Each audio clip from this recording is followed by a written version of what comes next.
У Беларусі прапануюць заблакаваць YouTube ды прызнаць яго экстрэмісцкім. Гэтак прапагандысты адрэагавалі на выдаленне відэасервісам напярэдадні каналаў дзяржаўных медыяў Белта, СТВ і ОНТ. Пра прыняцце неабходных захадаў рэагаванні заявілі і ў Міністэрстве інфармацыі ў Мінску.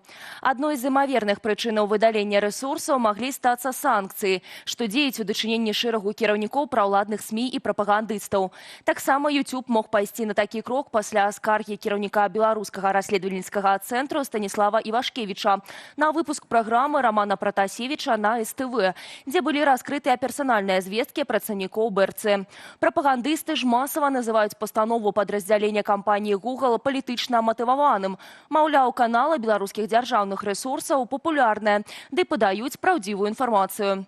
Лукашенко напярэдадні публічна заявіў, што Мікалай Статкевич нібыта планаваў выбухі і хацеў, цытата, забіць прэзідэнта. Што стаіць за такую рыторыку кіраўніка Беларусі? Сваё меркаванне на гэты конт у эфіры студыі Белсат выказаў палітычны аналітык інфармацыйнага агенцтва «Позірк» Александр Класкоўскі. Статкевич, як фігура, як асоба Лукашенку раздражняе, торгае, так бы мовіць. Я тут дзве прычыны бачу. Па-першае, Статкевич зламаў Лукашенкаву гульню сваёй воляй, сваёй мужнасцю, сваім гераізмам. Ён усё ж такі дамогся таго, каб застацца ў краіне, як ён і хацеў. Праўда, дарагой цаной, як мы ведаем, у яго быў інсульт, але зламаў гульню, перамог сістэму, і Лукашенко яму гэта не можа дараваць. Гэта адзін момант. А другі момант, на маю думку, палягае на тым, што Статкевич стаў такой культавай фігурай, сапраўдным героем. Чарговае падаражэнне паліва ў Беларусі. Ад сёння Белнафтахім падняў цэны на яго на 3 копейкі. Цяпер АІ-92 каштуе 2 рублі 57 копеек за літр. На 10 копеек даражэйшае АІ-95 і дызельнае паліва. А вось за літр АІ-98 давядзецца заплаціць 2 рублі 89 копеек. Папярэднім разам цэны на паліва выраслі 28 сакавіка на 4 копейкі. У Белнафтахіме назвалі крок вымушаным, ды патлумачылі яго тым ліку ростам сусветных каціровак нафты. Аплачваць праезд у наземным грамадскім транспарце банкаўскую карткую менчукі змогуць ужо сёлета. Сістэму маюць запусціць з 1 верасня. Пра гэта дзяржаўнай кампаніі «Белта» паведамілі ў камітэце эканомікі Менскага гарвыканкаму. Паводле чыноўнікаў, летась абсталявання для бескантактнай аплаты ўсталявалі ў тралейбусных і аўтобусных маршрутах нумар 1. І большасць пасажыраў ацанілі зручнасць такога спосабу. Плануецца, што пасля ўвядзення аплаты картку ў грамадскім транспарце ў Менску цалкам спыніць продаж талонаў кіроўцамі. А правяраць аплату будуць гэтаксама, як і пры карыстанні праязнымі. Пасажыру дастаткова будзе прыкласці картку да абсталявання кантралёра.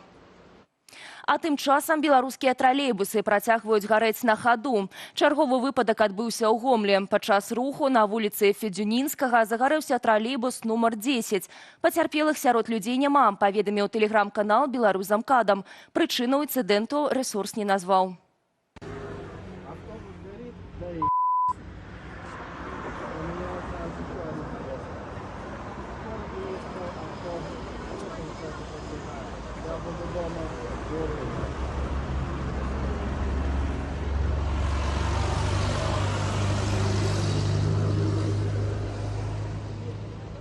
На святы ў красавіку і траўні беларуская чыгунка запусціць дадатковыя цягнікі. Усяго 44 саставы, з іх 36 міжрэгіянальных і 8 міжнародных. Дадатковыя цягнікі будуць курсаваць з 7 красавіка да 10 траўня. Найбольш папулярнымі ў пасажыраў аказаліся кірункі з Менску ў Берасце, Гомель, Магілёў і Пінск. Міжнародныя злучэнні абмяжуюцца расійскімі гарадамі. Новыя цягнікі пойдуць з Менску ў Санкт-Петербург і з Берасця ў Маскву.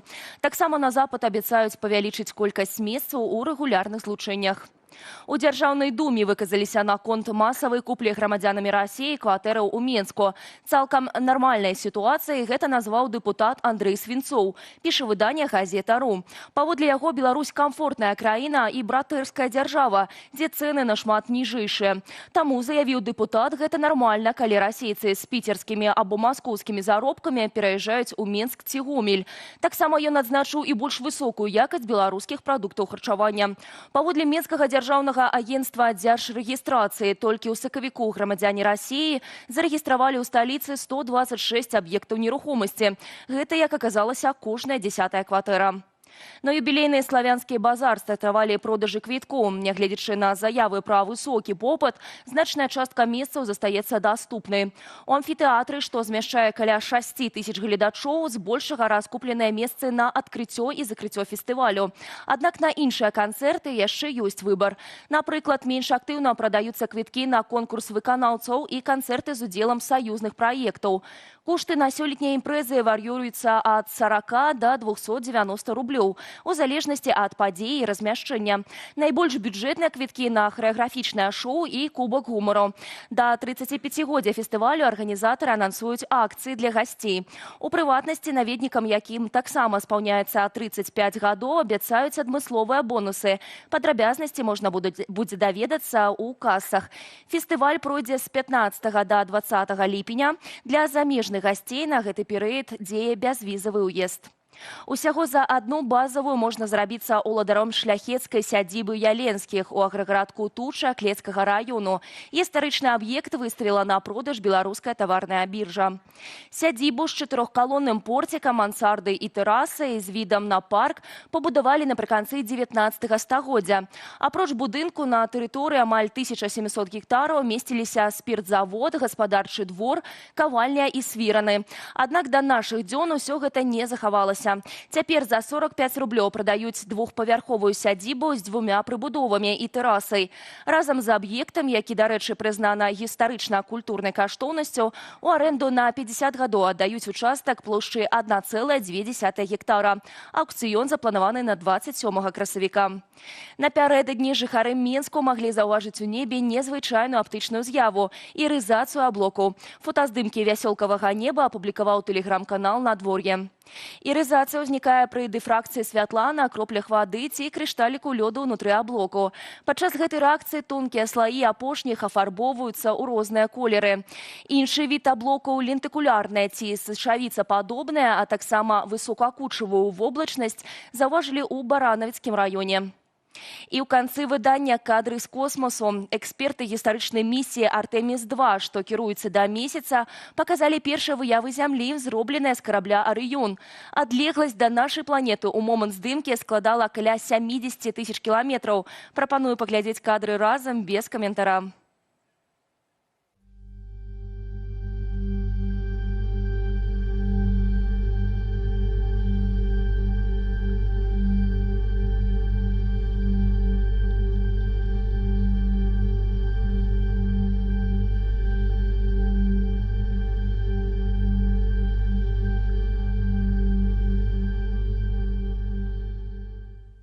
Пра больш падрабязную карціну дня мае калегі распавядуць у вечаровым эфіры «Аб'ектыву» о 19 гадзіне па Менску. Заклікаю ставіць лайкі і пакідаць каментары пад гэтым выданнем у Ютубе. Яны дапамагаюць нам пашыраць праўдзівую інфармацыю. Аднак дбайце пра ўласную лічбавую бяспеку. Беражыце сябе і заставайцеся з Белсатам.